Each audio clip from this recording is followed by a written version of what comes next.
Saat ini sudah tersambung kembali Kepala BMKG Ibu Dwi Korita dan juga kami menghadirkan sejarawan JJ Rizal. Assalamualaikum, selamat petang Ibu Dwi Korita dan juga Bang JJ Rizal. Selamat petang Mbak Tisa dan Mas Andro. Baik, kita ke Ibu Dwi Korita dulu. Ibu Dwi Korita, sore hari ini sepertinya Jakarta sudah diguyur hujan meskipun tidak terlalu lama seperti itu. Bagaimana dengan nanti malam dan juga esok hari prediksinya dari BMKG Ibu Dwi Korita? Jadi kami perlu mengupdate hasil monitoring BMKG.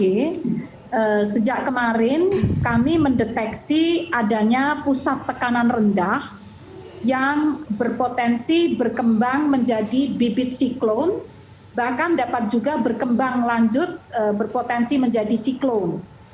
Dan potensi siklon atau potensi bibit siklon ini saat ini bergerak dari arah saat ini di sebelah selatan Nusa Tenggara dan menuju ke arah Jawa, terutama Jawa Barat. Kami memprediksi mencapai Jawa Barat sekitar tanggal 26 atau 25. Dan hal tersebut secara tidak langsung mengakibatkan peningkatan curah hujan atau intensitas hujan di wilayah Jawa dan Nusa Tenggara, khususnya untuk Jabodetabek.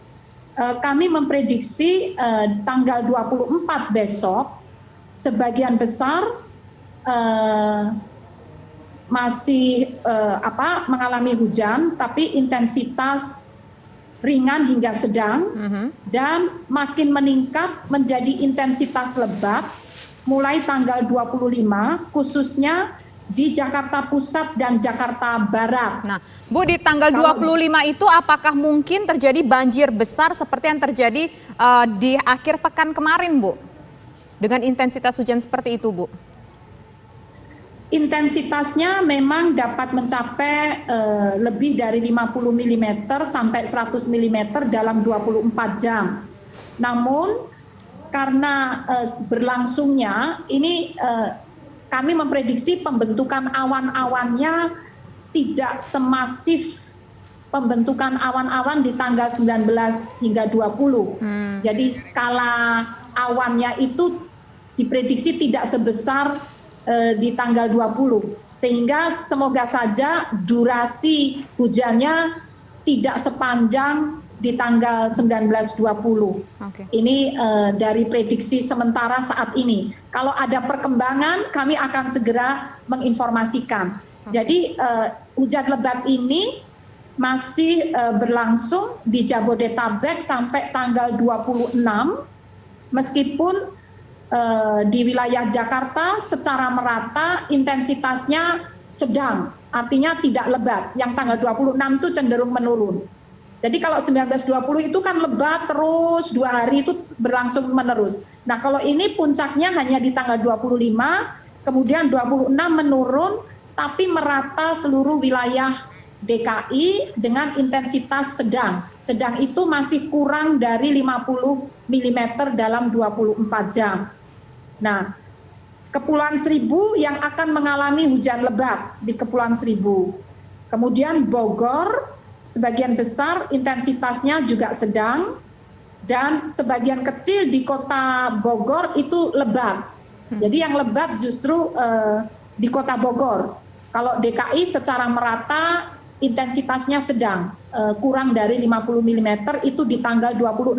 Jadi sudah mulai menurun tanggal 26, puncaknya 25, dan 27 semakin turun lagi dengan intensitas sudah ringan, semakin ada jeda kemudian. Jadi ini fluktuatif gitu. Baik. Tadi puncaknya 19-20 menurun sampai 23, 24 mulai naik lagi, puncaknya 25, 26 turun sampai 27. Nah, dan seterusnya masih fenomenanya seperti itu. Baik, dan ini masih sementara ya Bu Dwi Korita. Kita langsung ke Mas JJ Rizal. Mas JJ Rizal, kami ingin tahu ini kalau berbicara soal hujan dengan durasi yang lama, kemudian intensitas tinggi, banjir di Jakarta hal yang biasa. Tapi kalau Anda melihatnya, ini sebenarnya fenomena apa? Apakah memang sudah dari lama sekali banjir kerap menggenangi ibu kota?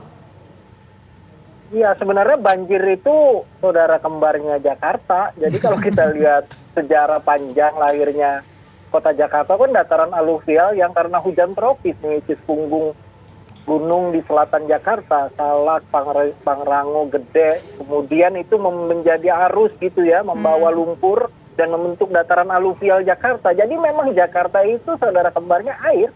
Jadi sekarang nih bulan-bulan kayak begini kalau kita baca sejarah yang panjang gitu ya, dari dari masa VOC, kemudian ketika nenek moyangnya BMKG itu ada 1841, terus banjir 1892 tanggal 1 Januari itu dikabarkan curah hujannya sudah ada bahkan 286 mm itu, coba bayangin. Jadi sudah tercatat, jadi itu selalu tiap tahun gitu ya. Dan kemudian orang nggak kenal lagi siklus tahunan, misalnya tahun 2002 sampai 2007, 2007, 2013. Tapi setelah 2013 tiba-tiba tinggal 1 tahun, 2014, 2015, 2016, 2017, 2018, 2019, 2020, 2021. Jadi udah nggak ada siklus tahunan.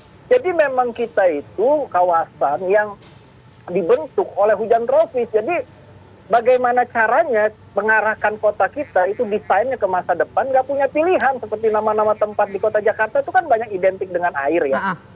Berapa banyak pakai nama rawa, berapa banyak pakai nama kali begitu ya.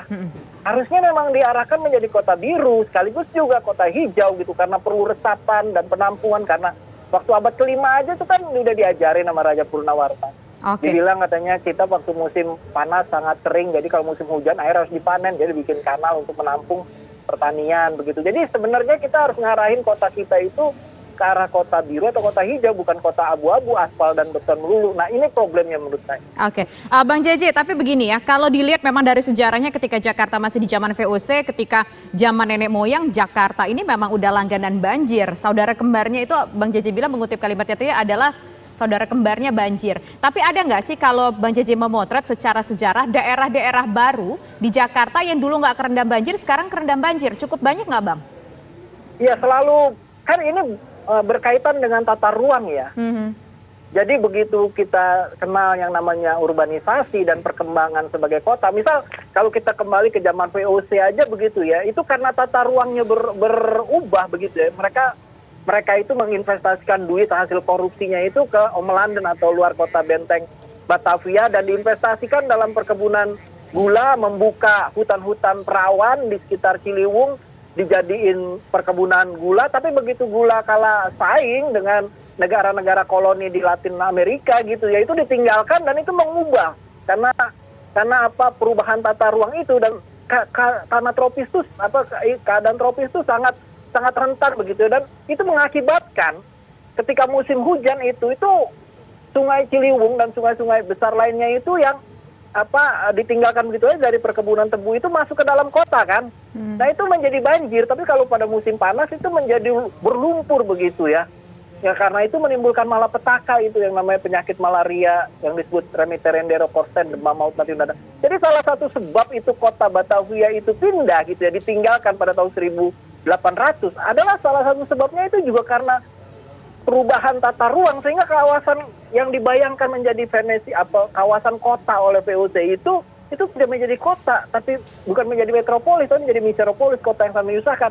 Nanti ketika pindah lagi tahun 1800 kita udah mulai bisa mendengar tuh di awal abad ke-20 ada tokoh yang namanya Husni Tabrin, dan kemudian kita kenal tokoh namanya Herman van Brien yang merumuskan cara penanggulangan banjir secara modern. Karena apa?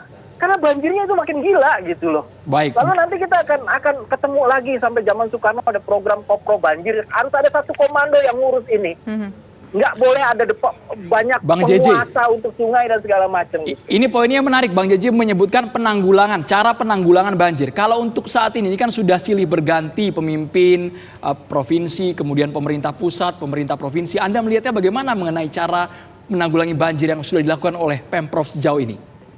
Ya menurut saya hal yang pertama tuh sebenarnya kita bisa bercermin pada Muhammad Husni Tamrin waktu tahun 1932 mengunjungi kawasan banjir di kampung Pekambangan dekat Palmerah gitu ya, di Jakarta Barat gitu. Dia ngomong, ini persoalannya banjir adalah kita hanya bicarakan banjir waktu musim hujan tiba dan banjir datang. Tapi ketika musim hujan berakhir dan banjirnya hilang, kita tuh tidak membicarakan tentang banjir.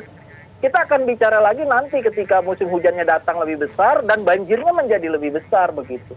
Nah, itu kan sebenarnya dia pengen ngomong itu banjir masalah yang kompleks, kita perlu waktu yang panjang untuk membicarakannya begitu loh. Ada persoalan kebudayaan, ada persoalan teknis, ada kebudayaan sosial.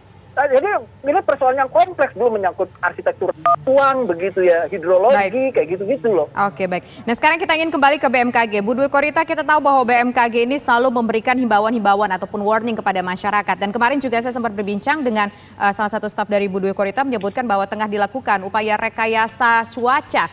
Seefektif apa rekayasa cuaca ini nantinya untuk menanggulangi persoalan hujan yang begitu tinggi dan wilayah-wilayah mana saja yang harus betul-betul sangat berwaspada sepanjang akhir Februari ini, Bu, secara keseluruhan di tanah air? Iya, jadi saat ini sebetulnya sejak hari Minggu yang lalu telah dilakukan teknologi modifikasi cuaca, yaitu memaksa awan-awan hujan yang masih ada di laut untuk segera turun ke laut, sehingga saat memasuki DKI daratan itu sudah tidak masif lagi. Nah, ini efektivitasnya tergantung pada seberapa masifnya volume awan hujan yang terbentuk. Misalnya seperti tanggal 19-20 itu benar-benar awan hujan cumulonimbusnya itu skalanya benar-benar skala meso. Jadi skala yang masif. Sehingga kalau kondisi seperti tanggal 19-20 itu sangat sulit lah. Artinya tidak akan efektif kalau kondisi awannya sebegitu masifnya ya. Nah, namun kalau masih dalam skala yang normal ya, dan saturasinya ada syarat tingkat kejenuhan pada awan hujan tersebut minimal 70%. Kalau bisa lebih dari 70% itu akan semakin efektif. Jadi tergantung pada kejenuhan atau kelembapan dari awan tersebut, dan juga tergantung pada skalanya. Apabila terlalu besar nampaknya tidak efektif. Tapi kami berharap untuk puncak nanti tanggal 26, maksudnya puncak dari tanggal 23 sampai 27 itu kan ada di tanggal 25. Nah, ini semoga awannya tidak meso, tidak gumpalan sebesar tanggal 19-20. Sehingga bisa diharapkan bisa efektif mengurangi pembentukan awan tadi karena sudah diturunkan di laut, sehingga masuk di daratan sudah menjadi awan-awan yang kecil dan hujannya tidak menjadi lebat. Itu konsepnya demikian. Baik, terima kasih banyak Kepala BMKG Bu Dwi Korita dan juga sejarawan Bang JJ Rizal sudah bergabung di Kabar Petang.